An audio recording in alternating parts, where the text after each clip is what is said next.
بسم اللہ الرحمن الرحیم۔ آج کی حدیث مبارک نماز کی فضیلت۔ مسند احمد حدیث نمبر 21556۔ حضرت ابو ذر جندب غفاری رضی اللہ تعالیٰ عنہ سے روایت ہے کہ حضور نبی اکرم صلی اللہ علیہ وآلہ وسلم سردی کے موسم میں باہر تشریف لے گئے، جب کہ درختوں کے پتے جھڑ رہے تھے۔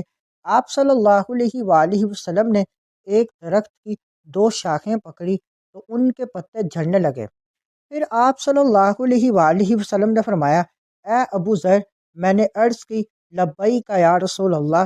حضور صلی اللہ علیہ وآلہ وسلم نے فرمایا، یقیناً مسلمان جب اللہ کی رضا کے لیے نماز پڑھتا ہے تو اس کے گناہ اس طرح جھڑ جاتے ہیں جیسے اس درخت سے یہ پتے جھڑ رہے ہیں۔ اس حدیث مبارک میں اخلاص کے ساتھ پڑھی جانے والی نماز کی فضیلت بیان ہوئی کہ اس کی برکت سے صغیرہ گناہ اس طرح جھڑتے ہیں جیسے سردی کے موسم میں درختوں کے پتے جھڑتے ہیں۔ دیگر احادیث میں اس کے علاوہ بھی نماز کی بے شمار فضیلتیں اور برکتیں بیان ہوئی ہیں۔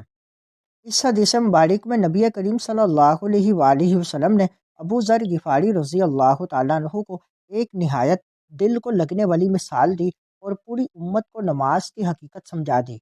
جب آپ صلی اللہ علیہ وآلہ وسلم نے جھڑتے ہوئے پتوں والا درخت ہلایا تو اس کے پتے تیزی سے گرتے گئے۔ پھر فرمایا، جب مسلمان صرف اللہ کی رضا کے لیے نماز پڑھتا ہے تو اس کے گناہ اس طرح گرتے ہیں جیسے اس درخت کے پتے گرتے جا رہے ہیں۔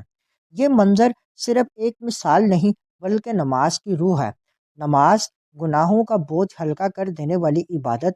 انسان روزمرہ زندگی میں جانے انجانے کتنے ہی گناہ کر بیٹھتا ہے۔